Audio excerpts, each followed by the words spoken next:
Thanks, Ryan. Thanks for the invitation. It's a great pleasure and a great honor to be online to talk to many of you who are experts on manifold games. So today I'm going to talk about manifold type games, which is a kind of variation of the idea of the dependence of the cost functions on the distribution of agents or distribution of states of individual agents. So we have been doing that the last 5 to 6 years now, and it's different from manifold games from the perspective of symmetry, from the perspective of nonlinearity, and multiple other properties I will highlight in this presentation. So the work is a collaboration from several people from several groups, some in France, some from the US, some from Asia, and some from my own research group. In particular, Julian Barrero Gomez is my postdoc, Sarah Shukri, another postdoc, and then my PhD students and previous postdocs who are still as a collaborator. I would like to thank the US Air Force who is supporting us for the grants on manifold type games, or in particular the foundation of it, which would allow us to do somehow more advanced study on this stuff. All right, so first I will somehow introduce the basic problem that start deviating from manifold games, and then introduce variance-aware control problems and rate-sensitive problems. And then progressively, I will move to manifold type game problem. And the last part, which is the main focus here, will be on COVID-19 and how we can use the theory to model and understand the spread of COVID-19 and some of the consequences, in particular economic consequences and the risk shared or the propagation of the risk in other areas. All right, so I don't need to recall now what is manifold games. I guess this slide is probably less useful now, but for those who are beginners and who are joining us for the first time, still you might grab some references there and enrich your literature. One thing I want to mention here is that the manifold games, as we understand or as we explain now, is different from classical game theory in terms of optimality equation. And the optimality equation brings a Bellman equation together with a Fokker-Planck equation. If you take this as the key property, then it was there. And this goes back to Jovanovic in the 80s. You will find in this paper, Bellman equation coupled with Kolmogorov equation. So I mentioned those references in the discrete time manifold game case. Now for continuous time, it's relatively new in the sense that the Bellman in continuous time brings the Hamilton-Jacobi Bellman equation, and that's quite more recent than the discrete time equations. But since we are discretizing the same equations and we are coming back to the discrete time, discrete state, then we are really in the setup developed by Jovanovic and Rosenthal. That's in this second group of papers that are mentioned here. And they also introduce common noise in the third reference here. Common noise in the sense that the manifold limit, the distribution itself is a random measure. That's already appears in the 92 paper here, for example. So some of you might be interested in grabbing those things, and maybe there are some connections to application to economics and other fields as well. All right, so the idea of rate-sensitive manifold games starts with this functional, which is the exponentiated long-term cost. You take a long-term cost, that is CI. Gamma is the rate-sensitive index of agent I. We have here a finite number of agents. So you exponentiate the cost and then take the expected value of it and then take the log of it. 1 over gamma is a normalization. Now, when gamma is positive, you are taking a risk. You are risk-seeking. When it's negative, you are risk-averse. When it goes to 0, you are risk-neutral. And when gamma is small, actually, you can see that there is, by a Taylor expansion here, second order term would be the variance of CI. So you look at not only the first order, but also the second order and higher orders, because the exponential involve all the moments, right? So you get higher order terms of the cost function. Now, why is this interesting? Well, it is interesting because the Nash equilibria, the optimal strategy of under this new performance is, as gamma goes to zero, you might connect to the classical risk network cases. And when gamma is not zero, actually you might have different behavior. So it's very interesting to mix some players. Some players might be risk-seeking, some others are risk-averse, some others are neutral. So all those type of players are part of the game, and we should model them together, not just risk-seeking players, not just risk-neutral players, because we have different sensitivity toward the risk. And that was the idea. And we have, together with Konyon Zhu and Professor Bashar, we introduced the risk sensitivity in the context of meaningful games that goes back to 2014 and 2011 for the discrete state case. And before risk sensitive cases were analyzed, in the context of stochastic differential games, and earlier work goes back to the 70s. So the extension was done for meaningful games here, and then other extension to discrete time and the linear quadratic case and meaningful type control case by Professor Geish and myself. So what is meaningful type control? Meaningful type control is a control of Markin-Vlasov equations, Markin-Vlasov systems. So it means that you have a dynamics that involve the distribution, and the cost function involve also the distribution. What is different from basic means that the agent here, the controller here, influences the entire mass. So you can control the entire mass. Well, in meaningful games, you cannot control the entire mass because you are too small, right? A simple agent is too small to control the mass in meaningful games, although in meaningful type control, a single agent can control the entire mass. So that makes a difference, because the distribution is dependent on the control of the individual. And so you get different optimality equations when you do calculus of variation or on meaningful type control was introduced by Professor Geish and his co-authors, Anderson and Geish, here in 2011. And previously, they have studied the Markin-Vlasov convergence of the Markin-Vlasov equation in 2009.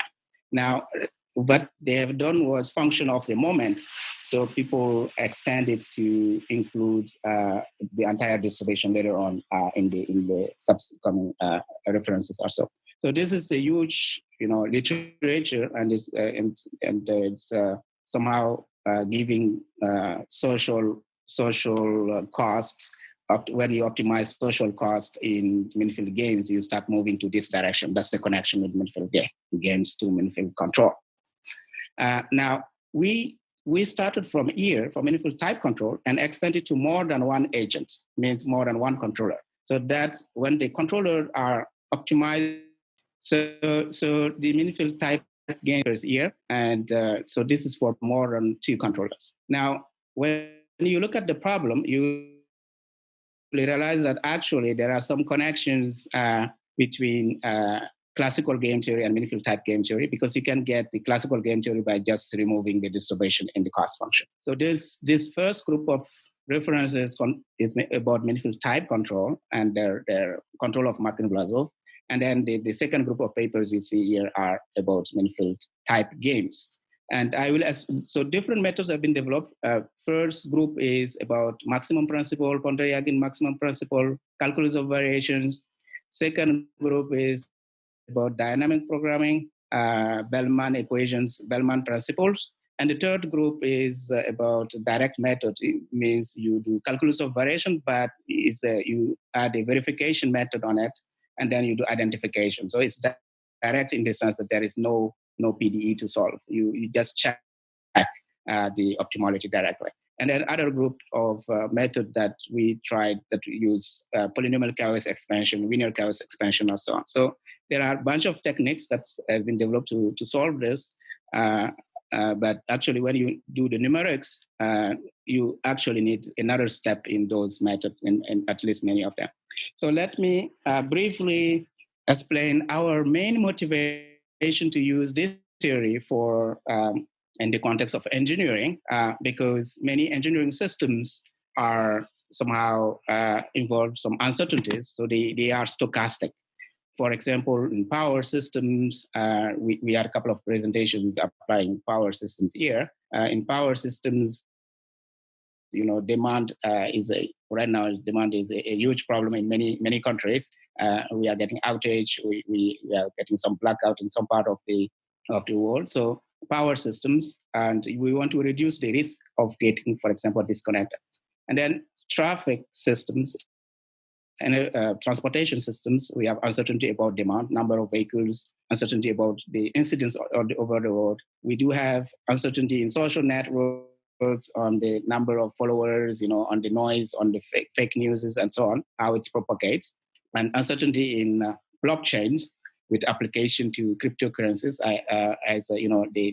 the variance of some of the cryptocurrencies, for example, Bitcoin is completely crazy high variance there. So you wonder how to reduce the variance, and when you reduce the variance in this context, it becomes stable coins. So from classical Bitcoins, you move to stable coins also, and other applications in water networks, drinking water, heating systems. So what I want to highlight here is that actually, if you have a problem in your power systems, it's affect the traffic system because you are consuming energy. It's affect the social networks because your internet is up. It's affect the blockchains because you are running servers that use the power stuff, and it's affect the water system because the water is using, for example, energy for heating the water, for example. So all these systems are actually interconnected and related. So you cannot study one of them by forgetting what is happening in the other systems. This is what we call systems of systems or interdependent systems. So if you think that you can use meaningful games to model power systems and use meaningful games to model traffic systems, then you will realize that actually the traffic system is correlated to the power system, because if the power goes off, the traffic will be affected somehow. So that's the type of thing we want to model. So multi-systems, you can zoom in and you get another game, and you get it games in games. Now, the idea is that if you have a risk in one of those systems, how does it propagate and affect into the other systems? And for that, I will need to start with a basic example and to see how the variance, for example, propagate in other systems. All right, so I don't need this slide. I already explained the connection. So each system will be modeled through a graph, because then it will be much easier to understand the propagation over a graph, because we can use discrete optimization over there, and then numerically this makes simpler. Because if we go to the PDE, we will discretize the PDE. And when we discretize the PDE, we are back somehow to this type of graph indirectly, right? So that's why we start from here, and then everything will be discrete. Time will be discretized, state will be discretized into those type of graphs. Now you'll see the connections between the graph, which explain the interdependence between the different systems or networks. All right. So let's start with the basic variance optimization problem. So this goes back to Markovich, who got the Nobel Prize in 1990. And the idea was to diversify your portfolio. For example, if you have ACE1 and 2, they have different variance, different standard deviation, sigma 1 and sigma 2, but sigma 2 is higher than sigma 1. So sigma 2 is higher than sigma 1. That means that the S2 is riskier than 1. You have more risk in 2 than 1. Though they might give the same return in expected value. So if you optimize the expected value, you are getting R in both sides, it doesn't make any difference for you. But actually, it makes a difference because if you take a risk, you might get sometime higher return, but of course you might lose also. So that's the idea of considering the risk into the system. So he proposed to look at mean variance optimization. So mean minus variance was considered here. And in economics, they have considered a two-stage case, and then people have extended to multiple portfolios and multiple steps. So this is our main motivation actually to study, variance-aware control problems, because when you put a control in it, then the variance of the states will appear in the control problem, and the variance of the control as well sometimes. Therefore, the problem will be somehow different because the variance is nonlinear in the measure, right? So variance is nonlinear in the measure. Now, I apply this to temperature control. So here is a system, and you do a controller that's, for example, input says heating or cooling system, and you make it continuous set from 0 to 1 or from -1 to +1, so that is convex and temperature. Scenario 1 is expected value, the risk neutral, and scenario 2 is the risk aware one. And you could see that the second scenario, the variance is much smaller than the first one, although there is some bigger oscillation in the beginning, but smaller variances for the second one. So that's the advantage of doing a risk-aware control. In risk-aware control or in variance-aware control, the variance is smaller than the classical risk-neutral control. All right. So can we formulate the previous problem? So the idea is the second moment, and this is the mean square. So mean state square at time t1. We are optimizing from t0 to t1. This is the kinetic energy. So this is the control action. You multiply by the density. You multiply by the measure, the distribution of S is mu, and this is the mean square. So somehow similar to the terminal one. And you want to find A and minimize this loss functional subject to the dynamics that is here. So this is the basic Fokker-Planck equation where the velocity is A, right? So the drift is given by A. And there is a Laplacian I add here. Sometimes I put some epsilon, sometimes not. So this is in R, but it could be also 2D. I mean, any Euclidean space for S here. Now, initially you might start with the Dirac, but actually it's better not to start with the Dirac. You might want to put a distribution here. It doesn't have to be continuous with respect to the Lebesgue measure. You don't need to have a density, so then the solution here will be in the sense of distribution. Means you take a test function and you multiply here, and they're saying that the initial distribution is this one. All right. Now, this cost function here is not Lipschitz with respect to the measure mu. Most of our assumption here, we're talking about Lipschitz condition on mu, and here when you put 2, you see a quadratic in mu. Mu is the measure. So that creates some difficulties actually in terms of the classical assumptions that people ask. Now, another thing here is that when epsilon is between 0 and 1, so this term here is negative, so this is positive. So then if you do convexity assumptions, actually you don't have the classical convexity here because of the minus here. So that's the thing. So you might not have a convexity, you might not have a Lipschitz condition for this basic problem, but still we can solve it. And in the next slide, I will show you the solution. Now, why we can solve it? Well, is, this coefficient I'm putting here, 1/4 and epsilon, is to scale down so that the PDE becomes simpler. So this is because when you do functional duality for for a convex function L, you get the scaling in this way. So if you choose lambda as a scalar, so you get for X to be a scalar as well. Or if it's a vector, you just put the norm, L2 norm here, and you get the L2 norm in the other side here in P. And if I choose lambda to be half, if lambda is half, then I get here P. So this is what this property is the one that I'm using. And when I do that, I introduce the cost function, the optimal cost function, which usually people call it the value function for the optimal control problem, is just start at T instead of T naught, okay, of the previous problem. Now I change mu to be mu twin because so that you are not confused with the mu as a function of time instead of the mu that is fixed at the initial time. Okay. All right. So this value function, we can define what is a gradient for this value function, and we are interested in finding V and A.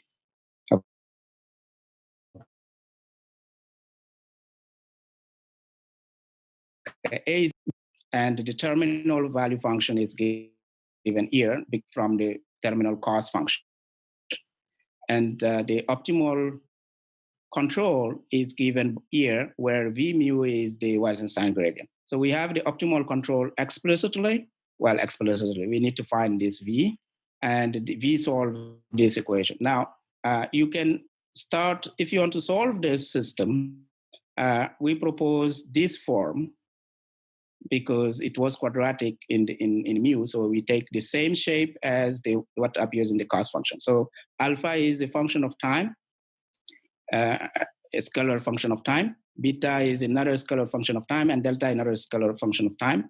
And then we take this and plug in this PDE, the PDE here above the Bellman equation, and then we get the ODE for alpha and beta. So it's pretty much easy in this case because now we can solve these ODEs. This is a backward ODE. Start at 1 means positive, and then you get a growing. You get alpha dot equal to 4 alpha square, which is positive. And actually, when you do a perturbation, you might get actually a finite time blow up, but it doesn't happen here because this is well defined. Same for epsilon. So if you take epsilon to be negative, for example, then there is a finite time blow up in this equation here because it is way plus here. Okay. So because of the backward structure, if you put negative epsilon, there is finite time blow up.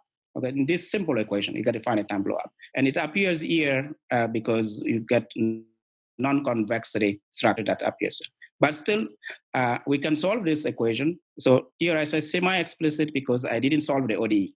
Now in the next slide, I solve the ODE. And when I solve the ODE, I get this structure here. T is between T naught and T1. T1 is the terminal time. And you could see that there is no blow up here.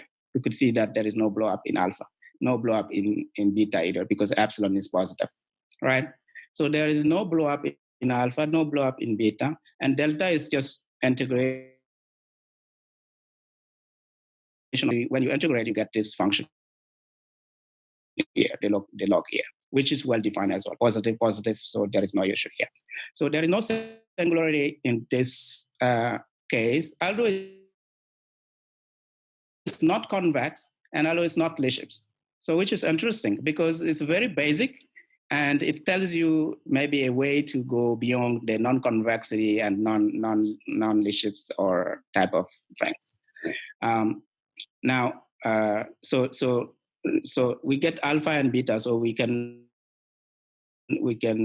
plug it back, and when you plug back, you get this as the value function. So value function is given by the initial second moment, initial mean square, and initial mass. Well, this is normalized 1 because we took it as the mass to be 1. But for non-normalized mass, you can still solve it, and you might have this term to be not equal to 1. All right. So now the question is, can we extend this to 2 players? Because this was for 1 player. And this is what we have done. And that's where we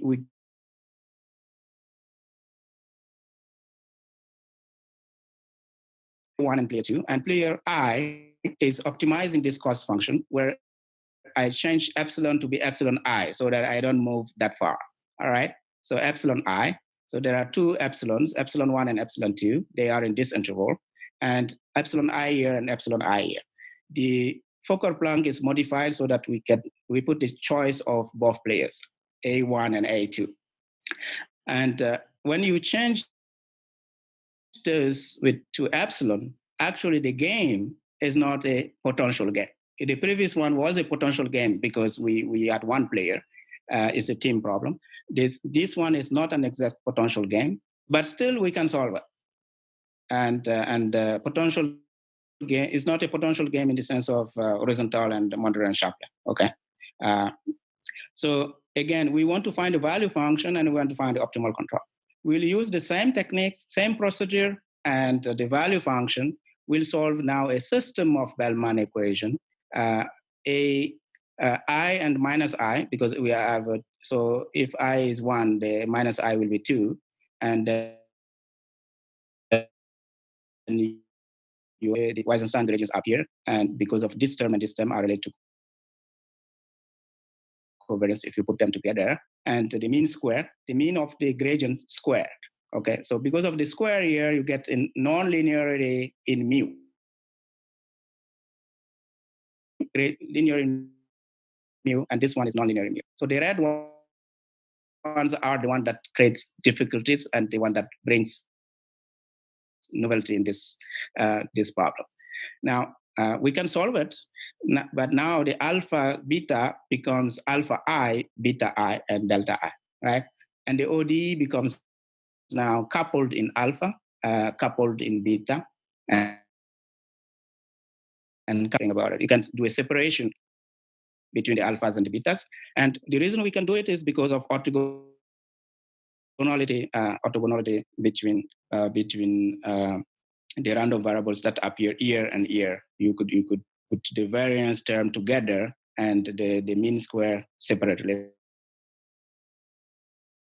From to more general cost function. So in general, so we will be considering a function H terminal that is a function of the state, and the state here could be a vector or it could be just one dimension. Individual states together. It doesn't matter.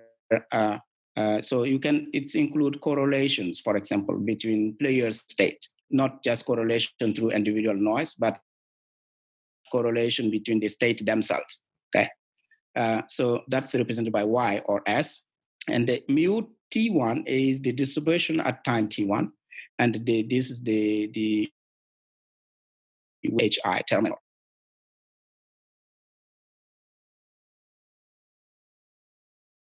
Time, state, distribution of state, and the action of all the players. So if you have n players, you have multiple players. AI is the control action of player I, and A is the vector of those AI functionals.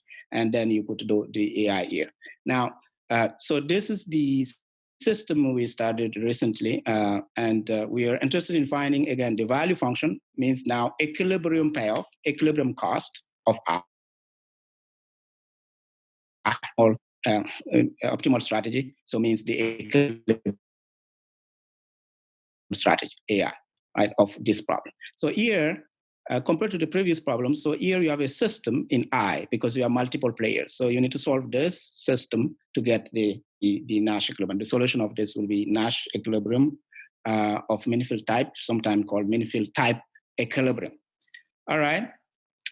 The optimality equation write as follows. So V hat is the value function. It takes mu as a state now. So time, function of time, that belongs to this interval. And then mu as a state is a probability measure on S. S is R or RD here, okay? It's not that, it's an Euclidean space, this S here. Okay. There is no constraint or no restriction we are doing. So this is not limited to the torus because later on we'll do some applications and you will see too many interesting cases. this is the Laplacian term. Wilfred was doing. So where you can see that actually the log of mu appears is clearly seen here as a regularization term, the Laplacian HI as defined in the problem. So this is our Hamilton-Jacobi Bellman equation to solve. But it is a system here because of the number of players, I. Now, you might want to say, okay, you want to study this. This is the number of players here goes to infinity. But the thing is, we didn't assume any symmetry in the problem. So if you want to study the limit of this, you need to bring out a special structure you want for those, because there is no assumption on symmetry we do in general manifold type game theory.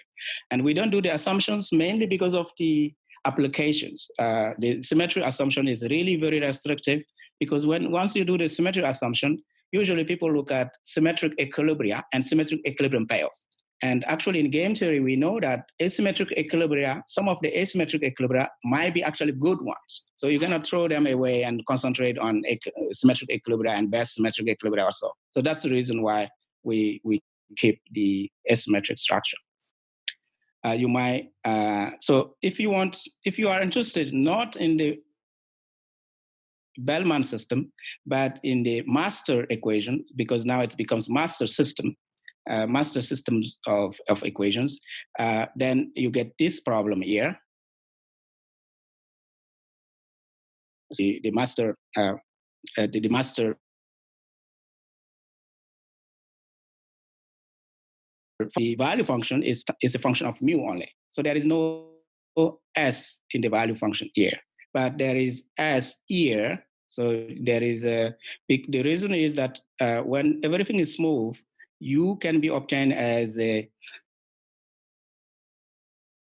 take the Gato derivative in mu, you get u. In the case when everything is nice, means in the case where you could do the might want to start directly from here and existence of solution here, but then you get ui, which gives you the optimal control, which is true. It gives you the state feedback strategy, but u hat is not the value function. That's the issue. So this is not the value function in the mean field type game problem, because the value function is this one here. So that's the equilibrium payoff, and not the second system here. Although the second might be interesting in terms of optimal control. You might get the optimal control here, but you don't get the value function here. All right. So in the particular case where the state is discrete set, then mu will be just a vector. Then you might relate this to the derivative of the value function and connect to the adjoint principle. Now let's look at solvability of this system, of both systems in the linear quadratic. Be one dimension, and the terminal cost is given a variance of s at time t1, weighted by a coefficient. Okay, this is positive coefficient, is scalar positive, and then the s bar is the average of s, and then we get s bar square here, so that is quadratic, and this is another positive. It depends on a factor that is a switching process, but so okay, it's a real varied function. Same for the coefficient here. This one does not need to be positive, but this one to be positive, and S bar here. So it's quadratic because variance is also quadratic, and the running cost as the same shape, variance, and then mean square, and variance of the control appears, because if you want to do risk-aware control, then you want to take control actions that have less variances, means as deterministic as possible. This is risk-aware control, and the mean square of the control action here. Now we add also covariance between the control and the state, which makes sense actually, because the control, the state, the relations between those. It's or with it together with the term here. And correlation between the control actions of the players as well. Covariance between the control action of the player. So this is our cost function, running cost. Now we need to integrate this cost function and add the terminal cost, and we want to minimize this, subject to the state dynamics. And the state dynamics is linear in the state, linear in the average state, linear in the control action of all the agents here, and average control action of all the agents. All right. Same for the diffusion term and same for the jump term. You could extend to other models. So this is about Poisson jumps. This is about diffusion coefficients. This is about drift coefficients. So when you consider this problem, actually in the one-dimension case, and we have extended some of the work to vector case and matrix case and so on. For this setup, you can solve it somehow semi-explicitly. Means if you can solve the ODEs, then the problem is solved. So that's why we call it semi-explicit. Now, the solvability of the ODE might require some extra conditions about positivity, about integrability, and so on. And this was known in the risk-free, Minifield-free case in the 25, and then a couple of other authors who extend to differential games, as we know. But the solution they obtain actually are different because the strategies that are used are different. So if you have open loop strategies, you get different solutions than if you have state feedback strategies. And here we are adopting state feedback strategies because we are using Hamilton-Jacobi Bellman equation. But we could use maximum principle and we get different solutions from the solution obtained in state feedback. So that's the main issue with game theory. If you move from one player to two players, the solution, the strategy set you adopt gives you different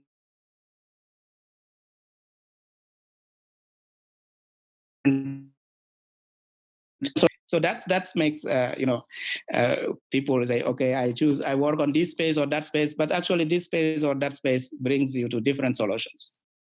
In as far as we know for linear quadratic two-player game.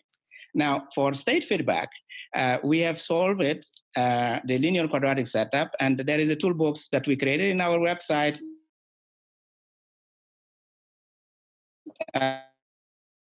Games, competitive games, which is extension of cooperation and competition together, and you will find there, so the solution explicit. So I like this framework, although it's linear quadratic.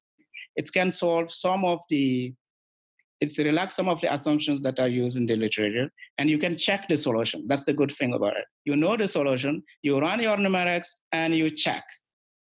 Okay. But in the other methods, I have a nice numerics, but nobody can check. I mean, it's just nice, but I cannot check. So here, and where it's working, where it's not, where it's taking time, and so on. So this could be a starting point here, and then progressively, okay, how can I move far away from here to add non-quadratic functions? That's what we have done. So now we go to non-quadratic. All right. Example of non-quadratic is to put a quadratic in the state, but not in the cost. So this is what we call quadratic games. In the state, you are quadratic, and in the cost, you are quadratic games. And we could solve those class of games for switching problems, means discrete state. Now, second category is to put quadratic in the drift. So again, quadratic in the drift. Quadratic. So this is again another quadratic, but the noise here. So this time the noise as a Brownian and a jump term, and we could solve this one subject to some conditions on the coefficients. Now, third category of problems we could solve is to put trigonometric functions. So here you have cosine square, here you have cotangent square, cotangent of s minus s bar. So this is really nonlinear, non-quadratic. Cotangent in the drift, and the Hamidou, sorry to interrupt. I just wanted to give you an update. You got about 10 minutes or so to go. All right. So we could solve this class of problems that are nonlinear, non-quadratic, and you can find more details in this paper here that's going to appear sometime in July in the automatic control. So for this class of problems that are nonlinear, non-quadratic, you could again do the numerics because the solutions are explicit, and check if your numerics are working. All right. So I will jump into the polynomial. This is the polynomial case where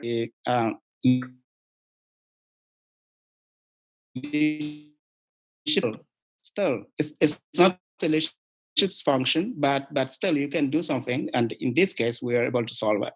And here is the solution explicit, because I'm putting switching and so on, but you will find it in details. I want to explain more the COVID-19 application. So let me jump over the COVID-19 business. And if there are questions, we can discuss later on. All right. So the COVID-19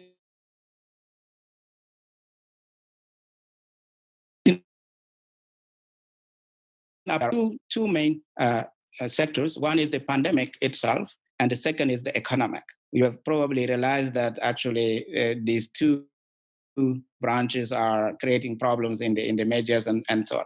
So the pandemic aspect is, in terms of modeling, we want to understand the spread. We need a mobility map. So it means that the game will be run on a graph, the graph of the mobility map. In that game, we need the location, we need the position of the player, we need the infection status of the player, we need the age of the player, the gender of the player, the not family size, but the number of players with whom is at home. And then pre-existing conditions, because these are important in terms of prevalence and severity of when it's coupled with COVID-19. And then we compute the probability of getting exposed based on, if you go to grocery stores or if you go to work, well, whenever you go outside, if there is if you get close to somebody who is infectious, then we compute the probability by if there is any events like coughing or sneezing, then you get exposed in that surface, in that area, and the probability will be proportional to the exposure of that area, because this will be added as constraint. Now, the decision for authorities is about lockdown or so. So this is related to the mobility map. Decisions for firms is about protecting at the work. So if it's essential work, moderate essential, or less essential, we categorize them in three parts. And then for individuals, the decisions are related to meeting rate, controlling your meeting rate, decide to move, to go out or not. So this type of decision is done by individual. Now, in terms of economics, of course, individuals might want to look at their consumption. So when am I interested in getting food? I need to go out in that case or so. For firms, what type of production should I switch to essential production or less essential or moderate or so? For authorities, it's about allocation of budget between these two categories: the pandemic to protect people, and the economics, because we have unemployment rate that's exploding now, so you want at some point to protect that side too. Okay, so that's the context. We want to do this country by country, because for each country there is a specific parameter. We want that to enter into the model. And here is a display of the propagation. We had a video on this. I don't want to play the video because of the internet connectivity. So this is the propagation right now up to yesterday, May 7, and some selected countries because it's ranked by a number of infected. So that's why you see only some. So these are just 15, but we run it for 200 of them now in the platform. All right. So the details about authorities' decision is here. For example, decision is about migration and budget. Objective reduce the number of that, and I will give you the details on the dynamics. Decision about firms are here, production and working hours for firms, and they want to maximize their profit, although they don't say that.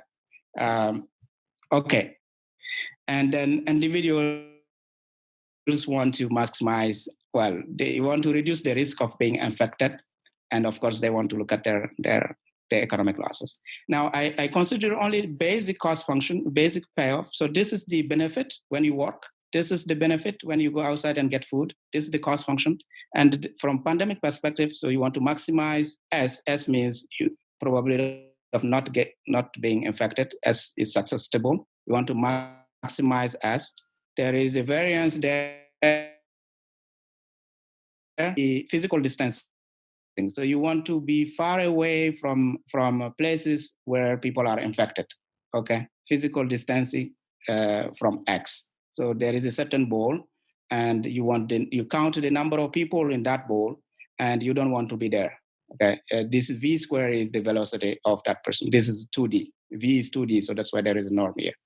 And the variance because you want a risk-aware movement. Now, this is the cost function for individual. We plug that. And for the dynamics, I take the location, time, infection status will be successful exposed testing, and isolation at home, hotels, hospital. You might some of them are hospitalized or recover or death. So these are the states. It's discrete. Age is continuous variable from 0 to 124 years. Okay, years old. So that's for age, it's continuous variable.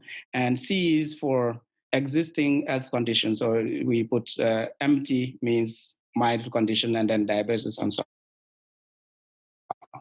So then we get, for state, you get this state dynamics here, and we have all the details, the probability of transition, and we run, you get, this is the ODE dynamics. It's more heavy, but we want to capture the testing structure in the dynamics.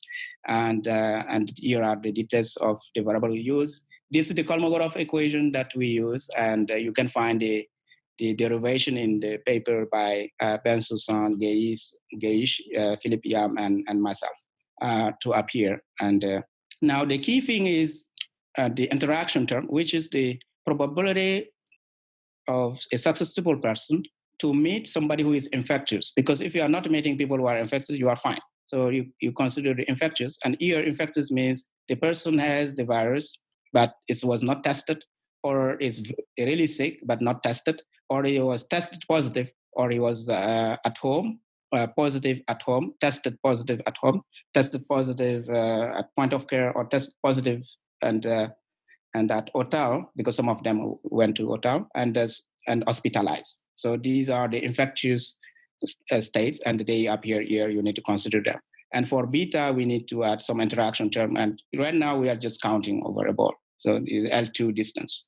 And then we need to plug this into the data. I need to conclude, but very quickly. So here is data. And we take the data that is online. I will give you the details. And then that data goes into the parameter. Data dependent, and then I control that, and then I make a decision, right? And the data is here at this website. It's a public data, and the optimization step is just L2 minimization. You do that, you get the coefficient lambda to be dependent on the data. So new data comes means this lambda parameter will change, and then you run this over the map. So we take all the countries. Well, the data set, you have more than this number, and then you couple it with OpenStreetMap so that you can capture some of them of local movement. And the economic data is at AMS website. All right, so then you get this type of thing here. This is the record, or local mobility for specific countries. So this is initial distribution. This is when you run after a certain number of time, and this is the mobility structure here. And I run it for, this is India. So for the India case, you see that for the model, and the circles are the data. So it captures what is going on. And this is for Russia. and it's you can capture what is going on in terms of death, in terms of recovered people, in terms of infected people, and in terms of active people. Active means you remove the death and so on. So it captures for each of those data that is available, so which is nice somehow. And this is for Spain. Okay, so the model can track the data. It's not about fitting curves. Here is the epidemiologic model that is capturing the data. Be happy to take if you have any questions. Okay. All right. Did you? I didn't hear what you said. Have you? Is that it, Hamidou? It's over. The okay. Last point I didn't mention was the optimal control, but it's okay.